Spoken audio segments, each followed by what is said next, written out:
같이 함께 낭독하겠습니다. 하나님의 말씀은 로마서 12장 9절에서부터 18절까지 우리 신약성경 로마서 12장입니다. 주보 3면에 우리 같이 한 목소리로 낭독하겠습니다. 사랑엔 거짓이 없나니 악을 미워하고 선에 속하라. 형제를 사랑하여 서로 위하고 존경하기를 서로 먼저 하며 부지런하여 게으르지 말고 열심을 품고 주를 섬기라. 소망 중에 즐거워하며 환난 중에 참으며 기도에 항상 힘쓰며 성도들의 쓸 것을 공급하며 손 대접하기를 힘쓰라.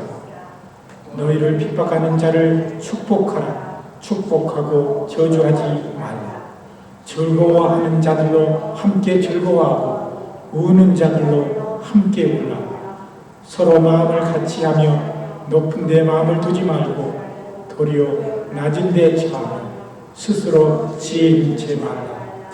아무에게도 악으로 악을 갚지 말고 모든 사람 앞에서 선한 일을 도모하라. 할 수 있거든 너희로서는 모든 사람으로 더불어 평화하라. 아멘.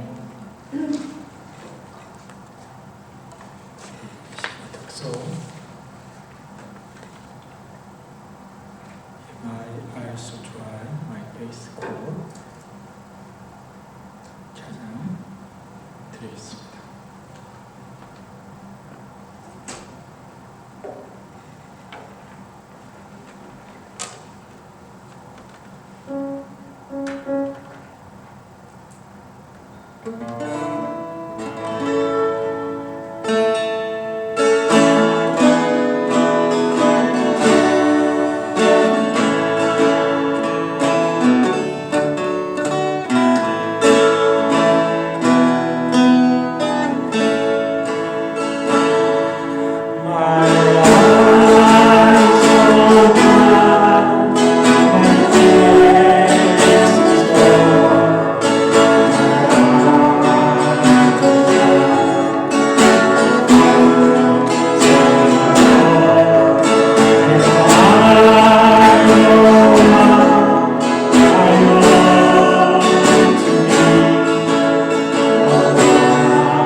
예, 오늘이 벌써 7월 셋째 주일입니다.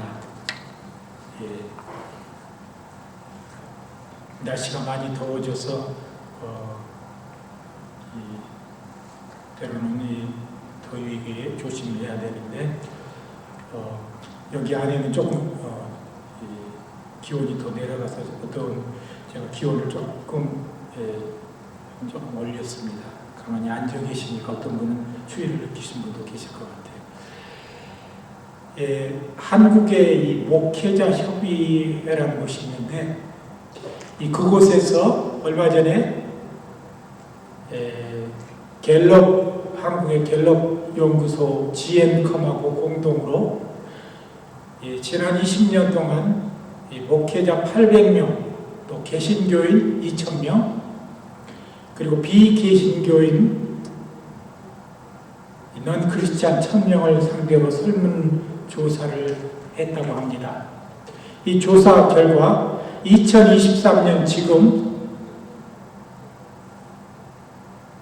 이 개신교도의 한 63% 정도가 하루에 64분 정도의 성경을 읽는다고 대답했다고 합니다. 이 캐톨릭은 약 39분 정도 하루에 성경을 읽는다고 대답했고, 그리고 개신교인 평균 적으로 이 분들이 대답하신 분들 중에서 24분 정도 하루에 기도를 드린다고 그렇게 대답했다고 합니다. 그리고 또 하나의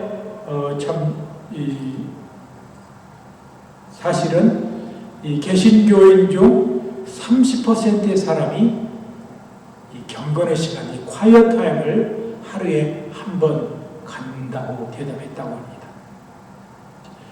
또 하나의 재미있는 사실은 코로나 사태 이전인 2017년에 45분 정도 죄송합니다. 45분 정도의 성경 읽기를 성도들이 시간을 들였다고 하는데, 코로나 사태 이후는 64분으로 늘어났다고 합니다. 그리고 경건의 시간도 46분 정도로 이렇게 늘어났다고 합니다. 죄송합니다. 64분입니다. 아까 제가 앞서 얘기한 이 64미닛 정도 하루에 이 성경 읽는 시간을 들였다고 하는 결과가 나온 것입니다. 코로나 사태 이전에 한 14%의 성도가 경건의 시간을 가졌는데, 이 코로나 사태 이후 지난 2023년에는 35%대로 늘어났다고 하는 것을 볼 때, 아마도 우리 성도들은 이 평안할 때는 그저 자기 중심적으로 그냥 지내다가 환난을 만나면 하나님께 더 매달린 것 같은 그런 느낌이 있습니다. 이 조사하는 가운데 조금 더 흥미스러운 일이 있는데, 이 헌금을 하는 액수를 물어보았다고 합니다. 그런데 이 코로나 이전 2017년에 헌금을 한 달에 17만 원 정도 드린다고 했는데, 오히려 2023년에는 19만 원이 넘는 19.5만 원의 정도의 성도들이 헌금을 드린다고 대답했다고 합니다. 이 어떤 목회자들이 코로나 사태 이후로 이 교회에 헌금하는 그런 액수가 줄었다고 하는 말은 조금 사실에 근거가 없는 얘기 같습니다. 또 한 가지 제가 이 조사를 보면서 느낀 것은 63%의 기독교인들이 하루에 1시간 이상 성경을 읽는다고 하는데, 우리 기독교인이 이 사회에 미치는 영향은 얼마나 되는가라는 의문점을 저 스스로 가져보았습니다. 우리가 그리스도를 믿고 또 교회 안에서 성경도 읽고 기도 열심히 하는 것 중요하지만, 또한 이 사회 속에서 하나님의 말씀대로 실천해가며 사는 것 또한 중요하다는 사실을 우리는 깨닫게 됩니다. 오늘 우리가 읽은 이 로마서 12장의 본문은 주의 성도가 이 세상에 어떤 믿음을 가지고 살아야 하며 어떤 사랑을 실천하며 살 것인가를 가르쳐 주고 있습니다. 제가 10대 사춘기 시절에 기독교인이면서도 나의 삶에 대해서 의문점을 갖고 고민하기 시작한 적이 있습니다. 많은 기독교인이 이 세상에서 예수를 믿고 천국에 가게 되면 삶의 목표가 다 이룬 것처럼 생각하는데, 또 그것이 그리스도인들의 삶의 전부라고 생각하는 사람들이 많습니다. 그런데 우리가 이 세상에 와서 사는 것은 어려서부터 태어나서 사춘기를 거치고 중년기를 거쳐서 80여 년 세월을 사는데, 이 세상에 우리가 와서 사는 진정한 인생의 의미는 무엇인가를 저는 고민하기 시작했었습니다. 그리고 그런 고민 가운데 하나님께서는 응답을 해주셔서 여러 가지 제게 기쁨을 허락하시고 주 앞에 다시 헌신하는 그런 마음을 갖게 되었습니다. 근데 제가 결국 깨달은 것 중에 가장 중요한 것 중에 하나가,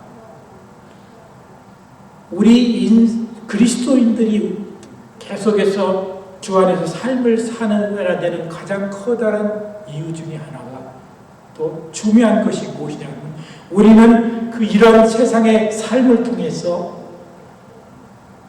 하나님과의 관계, 또 우리 성도 형제 자매들 간의 관계를 이루어가며 사는 훈련을 우리는 이 세상의 삶을 통해서 이제 훈련하고 있다는 것을 깨닫게 되었습니다.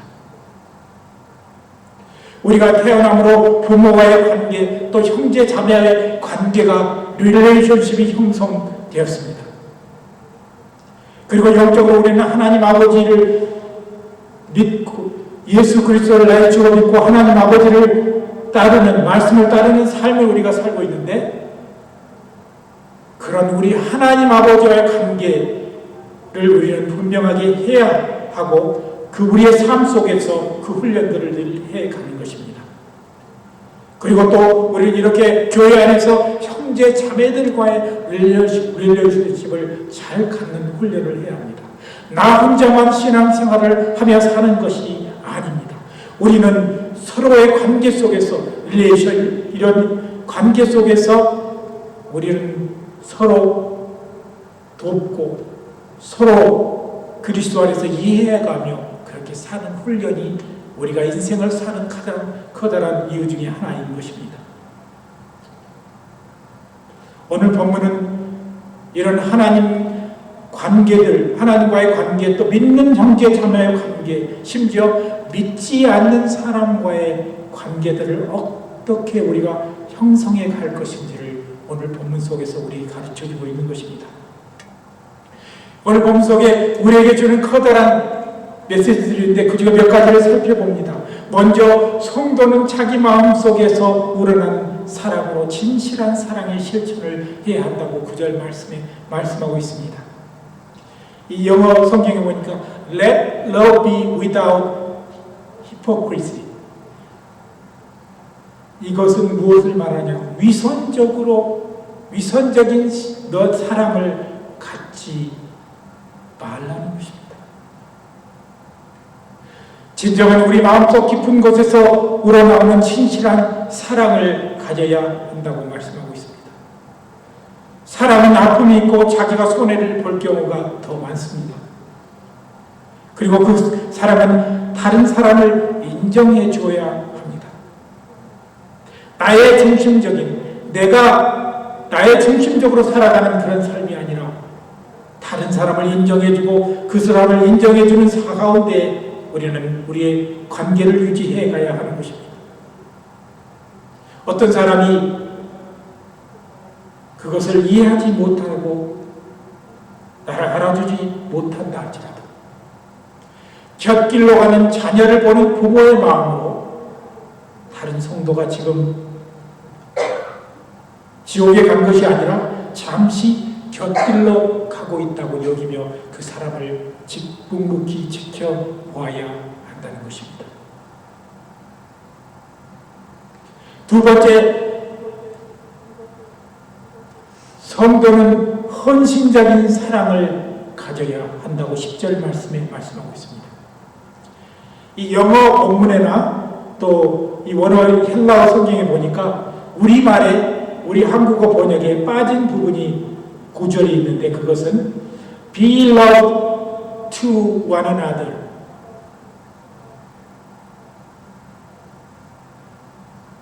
이 부분이 빠져 있음을 우리는 깨닫게 됩니다. 제가 잘못했는데 그 다음 구절입니다. 제가 11절을 잘못 얘기했는데 이 영어 본문에 be loved to one another 이란 이 말 속에는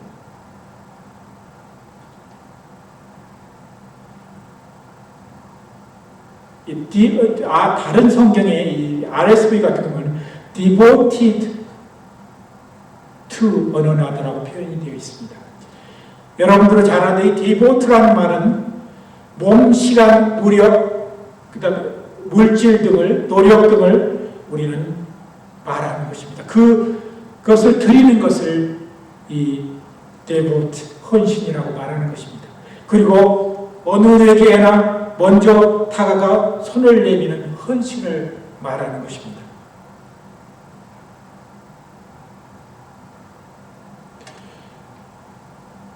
이 스코틀랜드의 이 뉴 헤브라이드에 보면은 헤브라이드에 가서 보면은 선교사 이 게디라는 선교사의 묘비에 그린 이런 글이 새겨져 있다고 합니다. 1848년 그가 이곳에 왔을 때는 우리 이 섬에 기독교인은 한 명도 없었다. 그러나 1872년 그가 이 섬을 떠날 때에는 이교도가 한 명도 없었다라고 기록되어 있다고 합니다. 우리가 정말 그리스도인으로서 주의 말씀을 증거하는 성도가 되기 위해서는 우리가 먼저 관심을 가지고 다른 사람들에게 다가가야 하는 것입니다. 그리고 우리의 헌신된 그런 모습을 다른 사람들이 보아야 하는 것입니다. 그저 말로만 증거하는 것이 아니라 우리의 삶이 그들에게 보여진다면, 우리의 진실함과 우리 영혼 깊은 곳에서 나오는 사랑이 그들에게 보여진다면 그들이 우리에게 나올 것입니다. 아니, 하나님의 말씀을 믿고 그리스도를 주로 삼아 구주로 믿고 나올 것입니다. 세 번째, 모자람이 없는 열심과 성령이 주신 뜨거운 열정으로 주를 섬겨야 하는 것입니다. 우리말 성경에는 제가 아까 앞에 10절하고 잘못 얘기했는데 이 fervent in spirit이라는 말이 해석이 빠져 있습니다. 이 원어 헬라어에 보니까 푸뉴마티 제온테스라고 나와 있는데 이것은 뜨거운 영적인 그런 성령이 주신 뜨거운 열정을 가져야 한다고 하는 것입니다. 주를 섬기는 일은 뜨거운 영적 헌신이 있어야 하는 것입니다.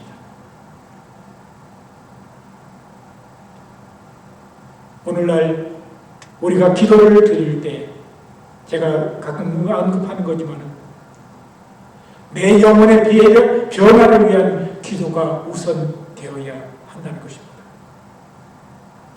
내 영적으로 성령이 감화되어서 뜨거운 열정이 나오지 않는데 내가 어떻게 내가 그리스도인임을 알리며 다른 사람을 그리스도 앞으로 인도할 수 있단 말입니까? 내 속에 진실함이 없고 내 속에 하나님을 향한 뜨거운 열정이 없다면 성령의 역사는 제대로 이루어지지 않는 것입니다. 많은 사람들이 그저 형식적으로 예수를 믿어가고 또 내 삶을 그저 차가운 가운데 그렇게 살아가고 있음을 보게 됩니다. 제가 오늘 설교 전에 드렸던 이 특성리 가사가 그렇습니다. 우리는 예수를 믿은 지 얼마가 지나면은 우리의 눈에서 눈물이 말라갑니다. 그리고 나의 믿음은 점점 뜨거워진 가운데서 차가워져 가고 있습니다. 또 우리의 마음은 딱딱해져 갑니다. 나의 기도 또한 너무 오래된 말만 중원부원만 하게 되는 그런 기도가 되어버리고 마는 것입니다. 이럴 때 우리는 다시 일어나서 다시 주 앞에 무릎을 꿇고 주 앞에 엎드려 다시 나의 겸손하지 못함, 내가 영적으로 순수하지 못함을 회개해야 하는 것입니다. 네 번째, 우리가 당한 환난을 이기는 길은 오직 기도가 최우선입니다. 우리가 잘 아는 신학자 필립 멜란코는 이렇게 말했습니다. 환난과 곤고가 나를 골방으로 인도해 기도하게 하고 그 환난과 곤고를 내 주변에서 떠나게 하였다고 했습니다. 우리가 하나님께 기도를 드리는 중요한 기본적 이유는 하나님과 대화하기 위해서입니다.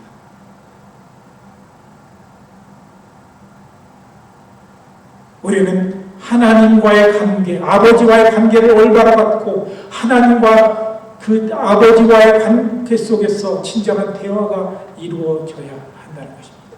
그래서 여러분들은 항상 기도할 때도 내가 아뢰 기도만 그냥 아뢰고 그냥 기도를 끝내지 말고 하나님께서 내게 주시는 그런 깨달음들을 깨달아야 하는 것입니다. 하나님의 소리를, 하나님의 영적인 성령의 소리를 기도하면서 또한 들어야 한다는 것입니다.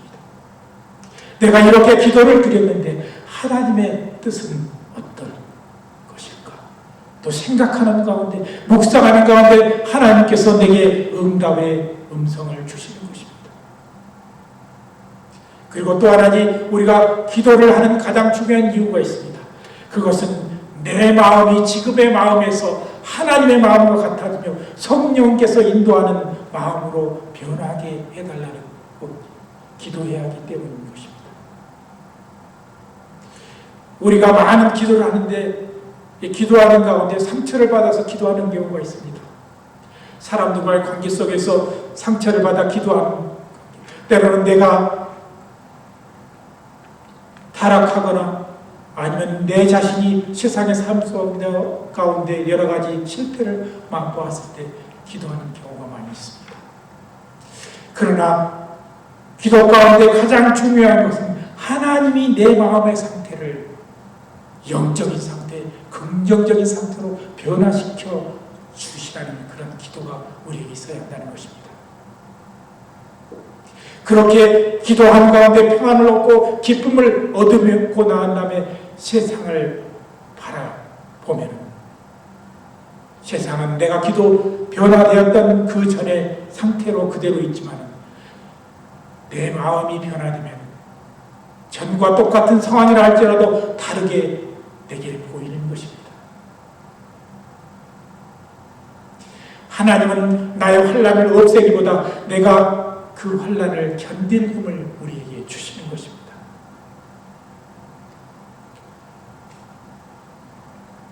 끝으로 이 뉴욕에 가면 지하철 벽에 어떤 무신론자가 God is nowhere라고 새겨 놓았었다고 합니다.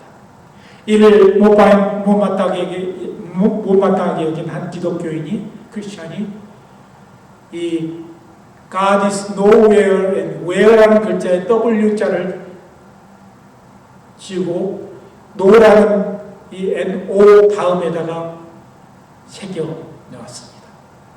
그러자 놀랍게도 그 문장은 God is now here 이렇게 바뀌었던 것입니다.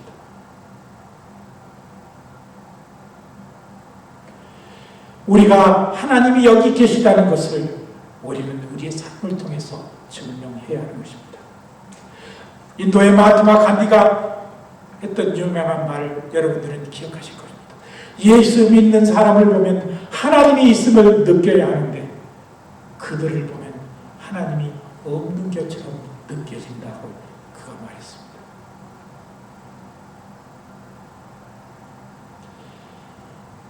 이 요즘에 유행하고 있는 가스펠송, 미국의 가스펠송, 이 가사가 제목이 있는데 그것이 God is on the move라는 그런 찬양입니다. 그 내용을 잠시 보니까 마음이 어둠에서 빛으로 바뀔 때마다, 유혹이 오고 누군가가 맞서 싸울 때마다 누군가는 섬기기 위해 살고 어떤 이는 또한 섬기지 않기 위해 살 때마다 나는 압니다. 하나님이 그래도 역사하고 있다는 것을. 할렐루야. 하나님은 분명히 역사하고 있어요. 여러 가지 강력한 방법으로 하나님은 역사하고 있습니다.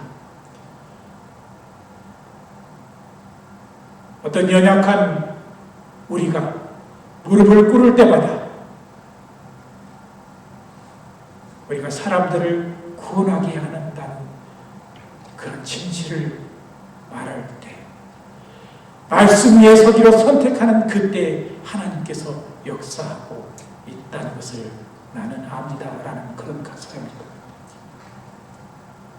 오늘 하나님이 살아있다는 것을, 하나님이 많은 기적을 통해서 없는 것을 있게 하시고 우리에게 많은 보이는 것으로 채워줬다고 해서 하나님이 살아있다고만 말할 수 없는 것입니다.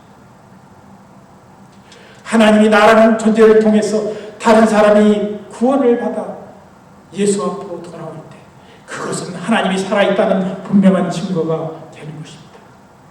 어떤 강팍한 사람이 그리스도의 말씀을 받아 눈물을 흘려 회개하고 그 삶이 180도로 변했을 때 우리는 바로 하나님은 살아있다고 그렇게 고백하는 것입니다.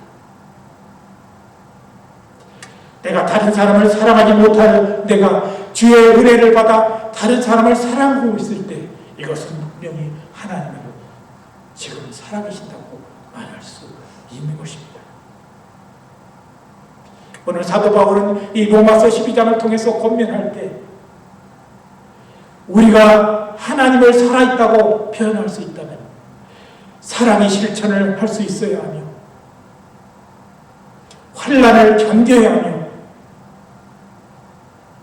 선으로 악을 이기는 그런 삶을 살 때 우리는 하나님의 자녀인 것을 우리가 증명한다고 말하고 있는 것입니다. 오늘 우리 믿음의 교회 성도들도 나를 통해서 하나님이 살아있다고 증거할 수 있는 성도들이 되기를 원합니다. 말로 증거하는 것이 아니라 내가 걸어가는 그 발걸음 속에 하나님이 살아계심을 증거할 수 있어야 하는 것입니다. 내가 흘리는 눈물 속에 하나님이 살아있음을 증거할 수 있어야 합니다. 내가 다른 사람을 온유한 마음으로 감싸 안아주는 그때 하나님이 살아있다고 우리는 증명할 수 있어야 합니다. 오늘 우리 믿음의 교회 성도들이 정말 잘 믿는 그런 성도들이 되어야 합니다. 잘 믿는다는 것은 사랑을 가장 아름답게 실천할 수 있는 성도라는 사실인 것입니다. 오늘 이 시대 가운데 어두워져가고 빛을 잃어가는 세대 속에서 우리가 빛으로 나오는 성도가 되기를 원합니다. 예수님 말씀하신 것처럼 너희는 세상의 빛이니, 또 사도 바울이 그의 서신 속에 고백하고 있는 것처럼 너희는 그리스도의 편지라고 했습니다. 우리의 삶이 그리스도의 편지를 전하는 그러한 삶으로 변화되는 우리 삶이 되기를 원합니다. 그래서 우리 성도들을 볼 때, 믿음의 교회 성도들을 볼 때 저들 속에 하나님이 지금 역사하고 있다는 사실을 다른 사람들이 말할 수 있도록 우리가 그런 삶을 살기를 예수 그리스도 이름으로 간절히 기도드립니다. 함께 기도하겠습니다. 너희는 이 세대를 본받지 말고 오직 변화를 받아 하나님의 선하시고 기뻐하시고 온전하신 뜻이 무엇인지 분별하도록 하라고 하셨습니다. 하나님의 선하심과 하나님의 기뻐하심, 하나님의 온전한 뜻을 우리가 행하는 우리 성도들이 되도록 주여 우리를 붙들어 주시옵소서. 감사드리며 예수 그리스도의 이름으로 간절히 기도드리옵나이다.